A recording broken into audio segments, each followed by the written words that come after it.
میں نے اپنے گھر کی کھڑکی سے جا کر دیکھا، سامنے میری امی بیٹھی ہوئی تھی تو ایک نوجوان لڑکا آیا۔ جس کھڑکی سے میں دیکھ رہی تھی وہ اسی طرف سے سیدھا چلا آیا اور اسے آ کر زور سے کھڑکی بند کر دی۔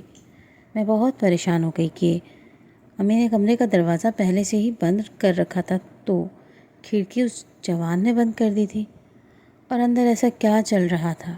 میرے ابو کی موت کے بعد امی نے گھر میں سبزی لگا کر بیچنا شروع کر دیا، اور امی ایک گاہک کو 5,000 کی سبزی دے رہی تھیں اور لوگوں کا صبح رش لگ جاتا تھا، لیکن امی کمرے میں ایک وقت میں ایک گاہک کو ہی سبزی دیتی تھی۔ لیکن اس کمرے میں چھپ گئی اور پھر میرے پیروں تلے سے زمین نکل گئی جب میں نے امی کی سبزی کے ساتھ ساتھ میں آج بات خوش تھی، اتنی خوش کہ میری خوشی کا کوئی ٹھکانہ ہی نہیں تھا۔ آج میں نے اس شخصیت کو مات دی تھی جس سے لوگ ماں کہتے ہیں، جس کی عزت اور احترام میں ہمیں بس ہستی کے سامنے نظریں جھکانے کا حکم ملتا ہے۔ لیکن میری سب سے بڑی دشمن میری ماں ہی تھی۔ اس نے مجھے اس معاشرے کے سامنے نظریں اٹھا کر چلنے کے قابل بھی نہیں چھوڑا تھا، اس لیے میں نے بھی وہ کام کیا کہ اس کے ہوش اڑا کے رکھ دیے۔ جہاں بیٹی ماں باپ کی عزت کی خاطر اپنی خواہشات اور محبت کا گلا گھونٹنا جانتی ہے، وہیں بیٹی جب بغاوت پر اتر آئے تو وہ سب کچھ کر گزرتی ہے جو میں کر چکی تھی۔ میں نشے سے چور اپنے باہوں میں جھولتی ہوئی اپنے گھر پہنچی تھی۔ دروازے میں میری ماں نے مجھے دیکھا اور اس حال میں دیکھ کر مجھے حیرت زدہ رہ گئی۔ میں مسکرائی تھی، آج بے حد خوش تھی۔ جس نوجوان کے سہارے میں چل پا رہی تھی، جو مجھے اپنے حصار میں لیے ہوئے تھا، میری ماں سے گھر میں آنے نہیں روک سکتی تھی، اس لیے اسے اندر آنے کی جگہ دے دی۔ وہ مجھے میرے کمرے تک چھوڑ کر کمرے سے باہر نکلا تھا۔ میں نشے میں چور یہ سوچ کر خوش تھی کہ بڑے عرصے بعد آج میں بڑی سکون کی نیند سے ہوں گی، کیونکہ میں جانتی تھی میری ماں کی آج کی رات کانٹوں پر بسر ہوگی۔ میں نے بھی تو ایسی کئی راتیں کانٹوں پر گزاری تھی۔ کیا ہوتا، اذیت کسے کہتے ہیں، یہ میں نے 9ویں جماعت میں جان لیا تھا، جب پہلی بار میری ماں نے اس وقت نوجوان کے ساتھ کلب سے واپس آئی تھی۔ وہ لڑکا عیاش مزاج تھا، بڑے باپ کی اولاد تھا، مجھ سے فون پر باتیں کرتا تھا۔ ایک بار کہنے لگا، آج تم سے بات نہیں کر سکتا، کلب جا رہا ہوں۔ میں نے کہا مجھے بھی ساتھ لے جاؤ، تو ہنسنے لگا، کہنے لگا نقاب پر ہی لڑکیاں آتی ہیں۔ وہ یہ اس نے کہہ رہا تھا کیونکہ میں اب اس تک برقعے کے نقاب میں ہی اس کے ساتھ آتی جاتی تھی۔ میں نے کہا مجھے پتہ ہے کہ کلب میں کیسے جاتے ہیں، تو مجھے رات کو لینے آ جانا، میں تیار رہوں گی۔ کہنے لگا یہ تو اچھی بات ہے، اس بہانے میں بھی تمہیں دیکھ لوں گا۔ میں رات کے 12 بجے تیار ہو کر چپکے سے باہر نکل گئی تھی، کیونکہ مجھے اپنی ماں کو اذیت دینے کی جیسی اذیت میں اب تک سہ رہی تھی، کیونکہ ساتھ کے ساتھ گاڑی میں بیٹھے ہوئے مجھے خوف سا محسوس ہو رہا تھا۔ وہ مسلسل میرے چہرے کی طرف دیکھ رہا تھا۔ اب تک میں نے صرف اسے اپنے ساتھ دن کی روشنی میں نقاب میں بس 10 منٹ کی مسافت ہی طے کر لی تھی۔ اس وقت میں ایک ہلکے فینسی فراک پہنی ہوئی تھی۔ میں اس کے ساتھ کلب میں جا رہی تھی۔ اس کی نظروں کی بےتابیاں میرے چہرے کو تپا رہی تھی۔ مجھ سے کہنے لگا کہ تم اتنی حسین ہو، حسن کا شہکار ہو تم لڑکی۔ مجھے اندازہ نہیں تھا کہ نادیہ آنٹی کی لڑکی گوہر نایاب ہوگی۔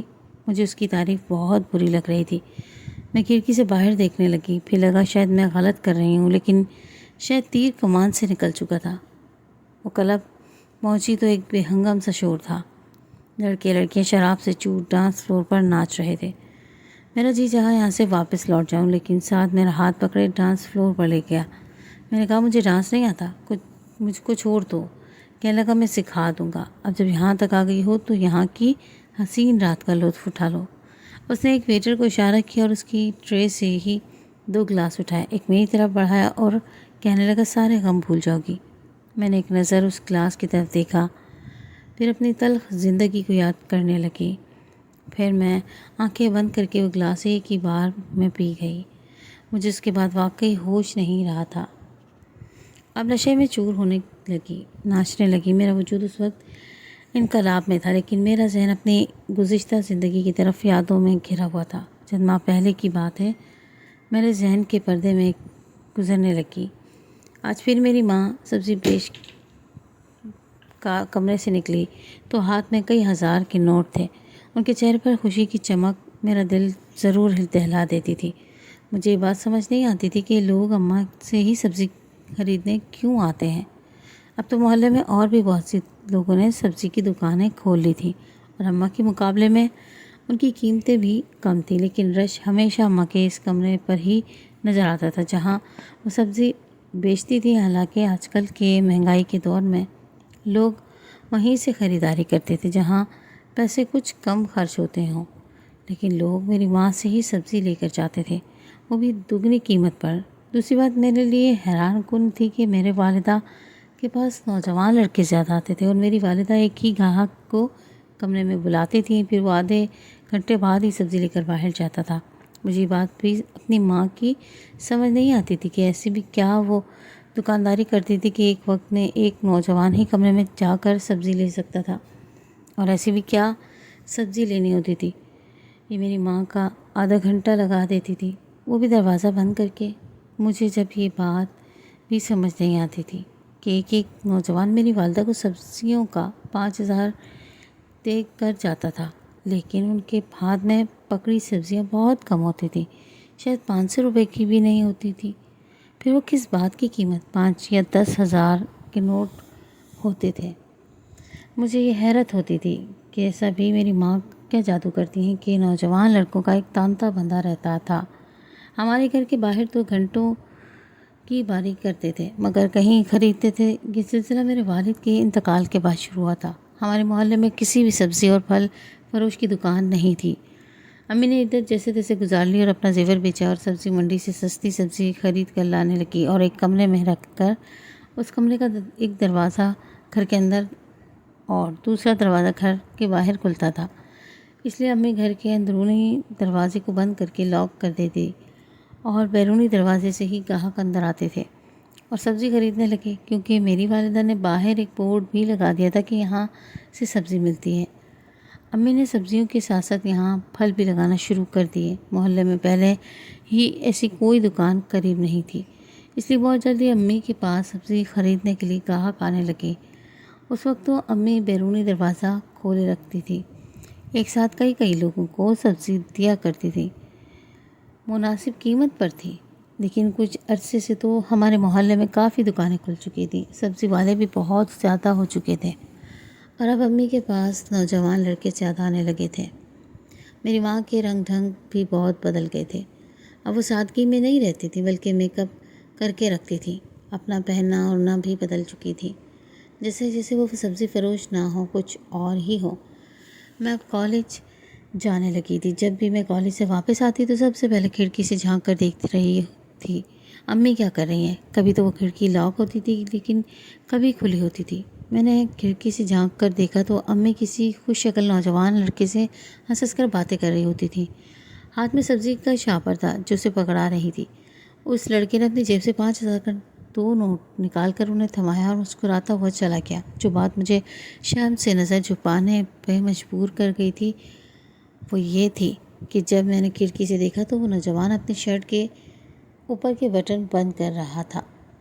پھر وہ کمرے سے باہر نکل گیا اور ایک اور نوجوان کمرے میں داخل ہوا، لیکن وہ نوجوان بہت تیز اور ہوشیار تھا۔ سب سے پہلے وہ پورے کمرے کا محتاط نظروں سے جائزہ لے رہا تھا، جیسے اسے شک ہو کہ اسے کوئی دیکھ رہا ہے۔ اس کی نظر کھڑکی کی عورت سے مجھ پر پڑی تو میرا دل دھڑک سا گیا، لیکن اتنی دیر میں وہ کھڑکی کے پاس بڑے بے تکلفانہ انداز سے آ گیا۔ میں دھڑکتے دل کے ساتھ پیچھے ہٹی کیونکہ میری والدہ نے مجھے سختی سے منع کر دیا تھا کہ میں کبھی بھی تانکا جھانکی کرنے کی کوشش نہ کروں۔ اس نوجوان کی جرأت پر میں حیرت تھی۔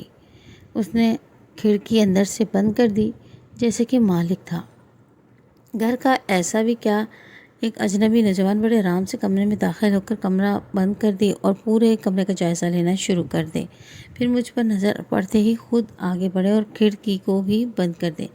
سبزی خریدنے آیا تھا یا میری ماں کے ساتھ کچھ اور؟ مجھے یہ بات ایک نامعلوم سی اذیت میں ڈال دی تھی۔ میں بے چین سی تھی، اس کو کھڑکی کے پاس کیا ہو رہا تھا۔ میں دیکھنے سے قاصر تھی، لیکن جو سمجھ میں آ رہا تھا وہ ایک اذیت تھی۔ میں اپنے کمرے میں چلی گئی سونے کے لیے لیٹ گئی۔ میری بھوک مر چکی تھی، میں ایک مسلسل قرب میں مبتلا تھی۔ کئی بار مجھ سے میری سہیلیاں پوچھتی کہ تمہاری والدہ ایسے ابھی کون سی خاص سبزی بیچتی ہیں جو زیادہ تر نوجوان لڑکے دور دور سے خریدنے آتے ہیں، اور گھنٹوں ان کی گاڑیاں تمہارے گھر کے باہر کھڑی رہتی ہیں۔ اچھا، واپس جاتے ہیں تو ان کے چہرے کھل رہے ہوتے ہیں اور ہاتھ میں بس سبزی کا چھوٹا سا شاپر ہوتا ہے۔ بہت سے میرے دوست ہیں اس کے پاس کے گھروں میں ہی رہتی تھی، اس لیے ان کی نظر میں میرے گھر پہ ہی ٹکی رہتی تھی، کیونکہ جو کچھ میری ماں کر رہی تھی وہ سب کی نظروں میں مشکوک سی ہوتی جا رہی تھی۔ لیکن میری والدہ کو اس بات کی فکر نہ تھی کہ وہ کیا کر رہی ہیں۔ میں اپنا جی چلاتے ہوئے نہ جانے کب سو چکی تھی۔ جب ان کے کمرے سے باہر آئی تو میری والدہ نہا کر لان میں بیٹھی تھی، اکیلے میں مسکرا رہی تھی۔ مجھے دیکھا تو کبھی سنبھل سی گئی، کہنے لگی تم نے آج کھانا نہیں کھایا؟ ویسے ہی سب کچھ کچن میں پڑا ہوا ہے۔ میں نے کہا مجھے بھوک نہیں تھی۔ میں نے غصے سے منہ پھیلایا، اپنی والدہ کے سامنے رکھے صوفے پر بیٹھ گئی۔ وہ مجھے ذرا بھی گہری نظروں سے دیکھ رہی تھی، پھر مجھے سے پوچھنے لگی کہ کیا بات ہے، تم نے کھانا کیوں نہیں کھایا؟ میں نے کہا اس لیے کہ میں اپنی دوستوں کی باتیں سن کر تنگ آ گئی ہوں۔ میں تقریباً سچ میں امی، آپ کو اس بات کا احساس نہیں ہے کیا لوگ آپ کے کردار کے بارے میں کیا کیا باتیں کرتے ہیں؟ میرے اکڑے لہجے کو نظر انداز کر کے بولی، تم پھر یہی بحث میرے ساتھ شروع کر بیٹھی ہو۔ مجھے تمہیں کوئی بھی صفائی نہیں دینی۔ لوگوں کا کام ہی باتیں بنانا ہے، اس لیے میں پرواہ نہیں کرتی، نہ ہی تم پرواہ کیا کرو۔ میں نے کہا مجھے پرواہ ہے، آپ دروازہ بند کر کے کون سی سبزیاں بیچتی ہیں؟ مجھے بتا دیں، آپ کے پاس زیادہ تر صرف نوجوان لڑکے ہی کیوں آتے ہیں؟ مجھے اپنے سخت لہجے کی بھی پرواہ نہیں تھی۔ میری والدہ مجھے غصے سے دیکھنے لگی، کہنے لگی منہ بند رکھو اپنا، ورنہ زبان کھینچ لوں گی۔ تو ان لوگوں کی پرواہ ہے جنہوں نے کبھی ہمیں 2 وقت کی روٹی تک نہیں پوچھی کہ شوہر کے بغیر ان کی ماں بیٹی نے کچھ کھایا بھی ہوگا کہ نہیں۔ میں نے کہا ٹھیک ہے، میں نہیں کرتی لوگوں کی پرواہ، لیکن آپ مجھے تو جواب دیں کہ آپ سبزی بیچتی ہیں، وہ بھی بند کمرے کے۔ میری بات پر میری والدہ کا چہرہ غصے میں سرخ ہوا تھا، کہنے لگی میں تمہاری جواب دہ نہیں ہوں، میں جانوں میرا کام جانے، آج کے بعد میری ٹور لگانے کی کوشش بھی مت کرنا۔ یہ کہہ کر وہ اٹھ کر کمرے میں چلے گئیں۔ میں بے جرم دام کھا کر رہ گئی تھی۔ میری ماں تو اب اور بھی زیادہ محتاط ہو گئی تھی۔ کمرے کی کھڑکی ہر وقت بند رہتی تھی اور میری بے چینی عروج پر تھی۔ میں بھی اسی حیثیت سے دوچار تھی کہ ایک رات جو کچھ میری آنکھوں نے دیکھا، میرے آسمان خطا ہو گئے تھے۔ سردیوں کی راتیں تھی، اس لیے سناٹے کا راج تھا، پنکھے بھی بند ہو چکے تھے، اس لیے آہٹ بھی صاف سنائی دیتی تھی۔ میری آنکھ کسی گوشے کی آواز سے کھلی تھی۔ میں کمرے سے باہر آئی تو امی کے کمرے سے ہی سرگوشیوں کی آوازیں آ رہی تھی۔ میں نے لاؤنج میں لگی کھڑکی کی طرف دیکھا تھا، رات کے 3 بج رہے تھے۔ میری ماں کے کمرے میں اس وقت کون تھا اور کیا کر رہا تھا؟ میں تو اپنی امی کے دن کی اس قسم کی سرگرمیوں سے پریشان تھی، اور اب تو رات کا پہر تھا۔ میں نے دروازے کے ہول سے دیکھنا چاہا تو جو کچھ میری آنکھوں نے دیکھا میں چکرا کر رہ گئی تھی۔ وہی نوجوان تھا جس نے اس دن میں کھڑکی بند کی تھی۔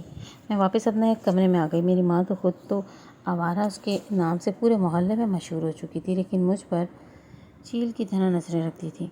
جیسے ہی میں نے میٹرک کیا، مجھے برقع نقاب کروانا شروع کر دیا۔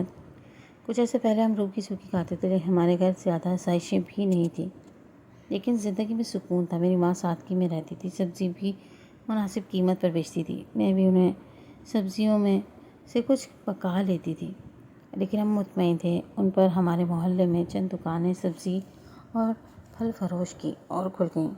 میری ماں کا کام کم ہونے لگا تھا، سبزیاں گل کر خراب ہونے لگی تھیں، دن بدن کام گھاٹے میں جانے لگا تھا۔ میری والدہ بے حد پریشان تھی، پیسے برباد ہو رہے تھے کہ جب ایک ادھورے عمر کا شخص میری ماں کے پاس آیا، کہنے لگا تم سبزیاں فروخت کرو، میں تمہیں تمہارے کام کے لیے ایک اچھی معقول رقم دوں گا، اور یہ بھی میرا وعدہ ہے کہ تمہاری دکان سے رش کم نہیں ہوگا، لیکن تمہیں بھی میرے لیے کام کرنا ہوگا جس سے تم دن دگنی رات چگنی ترقی کرو گی، بہت پیسے کماؤ گی۔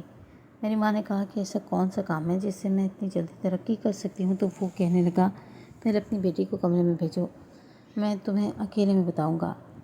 میں اس وقت 9ویں جماعت میں پڑھتی تھی، امی نے مجھے کمرے میں بھیج دیا۔ میں یہ سوچنے لگی کہ ایسا کیا راز ہے جس نے مجھے انجان رکھا جا رہا ہے، لیکن اس کے بعد سے تو ہمارے گھر پیسوں کی ریل پیل ہو گئی تھی۔ چند ماہ میں ہی میری ماں نے گاڑی بھی خرید لی تھی۔ اس کے پاس سبزی خریدنے والوں کا رش بڑھنے لگا تھا، لیکن میری ماں کی چال ڈھال بدل گئی تھی۔ جو کچھ آج میں نے دیکھا تھا اب تو سر سے پانی گزر گیا تھا۔ وہ نوجوان دن کے ساتھ ساتھ راتوں میں بھی میری ماں کے پاس آنے لگا تھا۔ میں نے چپ سے ساتھ لی تھی، مگر میرے اندر اپنی ماں کے لیے نفرت بڑھنے لگی تھی۔ میں ہر وقت منفی سوچیں سوچنے لگی، ایک ذہنی الجھن کا شکار رہنے لگی۔ ایک دن جب میں کالج سے واپس آ رہی تھی تو وہ نوجوان گاڑی میں کہیں جا رہا تھا۔ مجھے ناکام میں دیکھ کر پہلے تو غور سے دیکھنے لگا، پھر گاڑی میرے پاس لا کر رک گیا۔ مجھ سے پوچھنے لگا، تم نادیہ آنٹی کی بیٹی ہو نا؟ میں نے کہا ہاں۔ میرا لہجہ سخت تھا۔ کہنے لگا، چلو میری گاڑی میں بیٹھ جاؤ، میں بھی وہیں جا رہا ہوں، تمہیں بھی چھوڑ دوں گا۔ میں نے اسے تیکھی نظروں سے دیکھا۔ میں نے کہا، اپنے کام سے کام رکھو اور نکلو یہاں سے۔ اس قدر روٹھے لہجے پہ وہ مجھے غور سے دیکھنے لگا اور کندھے اچکارتا ہوا گاڑی آگے بڑھا کر لے گیا۔ لیکن جب گھر آئی تو وہ گاڑی میرے گھر کے دروازے کے باہر کھڑی تھی۔ جب میں گھر میں داخل ہوئی تو تھوڑی دیر بعد امی بھی اندر آ گئی۔ مجھ سے کہنے لگیں، ساتھ تمہیں راستے میں ملا تھا، تم سے کہہ رہا تھا تمہیں گھر چھوڑ دے گا۔ میری ماں کے چہرے پر تفکر کی لکیریں تھیں۔ میں نے کہا ہاں کہہ رہا تھا، لیکن میں نے انکار کر دیا۔ میری بات سن کر وہ جیسے مطمئن سی ہو گئی تھی۔ کہنے لگی، آئندہ بھی کبھی وہ تم سے ایسا کہے تو تم سختی سے انکار کر دینا، وہ اچھا لڑکا نہیں ہے۔ میری پہلی بار اپنی ماں کے چہرے پر اتنی پریشانی دیکھ رہی تھی، جو وجہ سے تھی کہ اس لڑکے نے مجھے لفٹ دینا چاہیے تھی۔ میں نے طنزیہ مسکراہٹ چہرے پر سجا کر کہا کہ جب وہ لڑکا اچھا نہیں ہے تو آپ اس کے ساتھ آدھا گھنٹہ کمرے میں کیا کرتی ہیں؟ میری بات پر وہ کہنے لگی، تو مجھ سے سوال مت کیا کرو، جو کہہ رہی ہوں بس وہ کیا کرو۔ میرا کام ایسا ہے کہ میں اسے منع نہیں کر سکتی، لیکن تم اس لڑکی کے لحاظ سے مت کرنا اور کبھی غلطی سے بھی اس کی گاڑی میں نہ بیٹھ جانا۔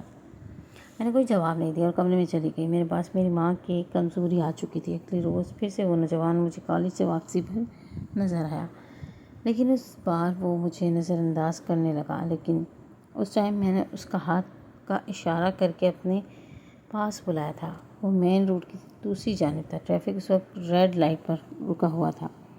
مجھے حیرت سے دیکھنے لگا، کیونکہ ایک دن پہلے ہی میرا روکھا رویہ دیکھ چکا تھا، اس لیے آج میرے التفات پر اسے یقین نہیں آ رہا تھا۔ وہ اشارے کرتے ہی گاڑی موڑ کر میرے پاس لے آیا، سوالیہ انداز سے مجھے دیکھنے لگا کہ پوچھ رہا ہوں کہ مجھے کیوں بلایا ہے۔ لیکن میں نے بے تکلف اسے دیکھتے ہوئے فرنٹ ڈور کھولا، جو کہ لاک نہیں تھا، اور اس کے ساتھ بیٹھ کر دروازہ بند کر دیا۔ وہ حیرت سے منہ کھولے مجھے دیکھ رہا تھا۔ میں نے کہا، تم یقیناً میری ماں کے پاس سے جا رہے ہو، مجھے بھی وہیں جانا ہے۔ میری بات سن کر وہ متحیر سا ہوا، پھر گاڑی چلانے لگا، پھر سگریٹ جلا کر اپنے منہ میں رکھا اور مجھے غور سے دیکھنے لگا اور کہنے لگا، کل تک تو تمہیں بہت اعتراض تھا میری گاڑی میں بیٹھنے پر۔ میں نے کہا کہ آج نہیں ہے۔ میں جب گھر اس کی گاڑی میں پہنچی اور اس کے ساتھ میں نے گیٹ کی بیل بجائی تو جیسے ہی میری والدہ نے دروازہ کھولا، میں یوں اس لڑکے کو ہنس کر دیکھنے لگی جیسے اس کی کسی بات پر ہنس رہی ہوں۔ وہ مجھے بے یقینی سے دیکھ رہا تھا۔ میں اندر لاؤنج میں چلی گئی اور میری ماں کے پاس میری والدہ اس پر غصے میں کہنے لگی، تم ساتھ کے ساتھ کیوں آئی ہو؟ میں نے کہا، اس نے لفٹ دی تو میں نے سوچا آپ کی جان پہچان ہے، روز روز انکار کروں۔ یہ کہہ کر میں اپنے کمرے میں چلی گئی۔ اب تو میں نے معقول بنا لیا تھا۔ میں واپسی پر اسی کے ساتھ آنے لگی تھی، اس کا نمبر بھی لے لیا تھا۔ میں اسے فون پر باتیں کرنے لگی، آج بھی اسی کے ساتھ واپس گھر لوٹتی تھی۔ اگلے روز جب آنکھ کھلی، میری والدہ میرے پاس بیٹھی رو رہی تھی۔ کہنے لگی، مجھے معاف کر دو، میں سب گناہ چھوڑ دوں گی، لیکن تم بس اب نہ کرو، جس سے بچانے کے لیے ہی میں نے یہ راستہ اختیار کیا ہے۔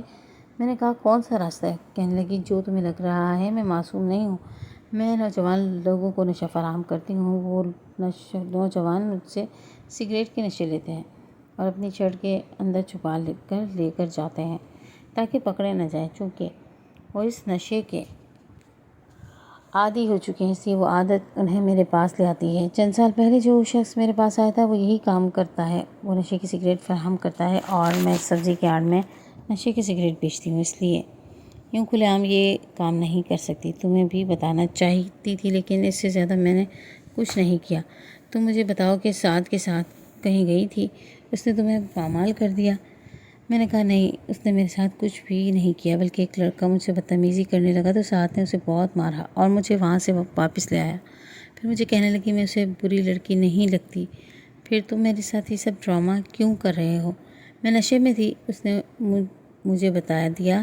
آخر وہ مجھ سے کہنے لگا تم اچھی لڑکی ہو، میں تم سے شادی کرنا چاہتا ہوں، لیکن پہلے خود کو اس نشے کی دولت سے دور رکھو۔ میری ماں نے اپنے غلط کام سے توبہ کر لی تھی اور اللہ نے میری عزت بھی بچا لی تھی۔ میرے ماں اب ایمانداری سے سچی سبزی بیچنے لگی تھی۔ سعد بھی علاج سے کافی بہتر ہو گیا تھا، میرا رشتہ اس سے طے ہو چکا تھا اور گناہوں کا راستہ بہت آسان ہے اور سچ اور ایمانداری کا راستہ بہت مشکل ہے، لیکن اگر انسان ارادہ کر کے وہ سچ کے راستے میں اللہ ہمارا مددگار ہوتا ہے۔ گناہوں کے راستے میں مثال ایسی ہے کہ جب ہم بلندی سے نیچے اتر رہے ہوتے ہیں تو بہت جلدی اتر جاتے ہیں اور تھکتے بھی نہیں ہیں، تو ہمیں گناہوں کا راستہ آسان لگتا ہے، شارٹ کٹ کے جیسا، اور نیکی کا راستہ ایسا ہی ہے کہ ہم بلندی پر چڑھ رہے ہیں اور بہت محنت درکار ہو اور ہم تھک بھی جاتے ہیں، لیکن جب ہم بلندی پر پہنچ جاتے ہیں تو ہم یہ سارا منظر واضح دیکھتے ہیں کہ حقیقت کیا ہے۔ گناہ کے راستے میں ہمیں کچھ دکھائی نہیں دیتا کیونکہ ہم پستی میں چلے جاتے ہیں اور کچھ نہیں دیکھ سکتے، لیکن نیکی کے راستے میں ہم اونچے سے اونچے مکان پر پہنچ کر سب کچھ دیکھ لیتے ہیں، جس سے کہ ایک شخص پہاڑ کے نیچے کھڑا ہو اور دوسرا پہاڑ کے اوپر، تو پہاڑ کے نیچے سے اسے شہر نظر نہیں آئے گا، اور جو پہاڑ کے اوپر ہے وہ سارا شہر دیکھ سکتا ہے۔ بالکل اسی طرح نیکی کرنے والا جب بلندی پر پہنچ جاتا ہے تو اسے سب واضح نظر آنا شروع ہو جاتی ہیں۔ اللہ سب کو نیک ہدایت دے تاکہ اور سب کے لیے آسانی پیدا کرے، تاکہ کوئی بھی اپنی زندگی کو سنوارنے کے لیے بدی کا راستہ نہ اپنائے۔ اگر ہم اللہ سے ہدایت کی دعا مانگتے رہیں تو اللہ ہمیں سیدھے راستے پر ہی رکھتا ہے، وہ بھٹکنے نہیں دیتا۔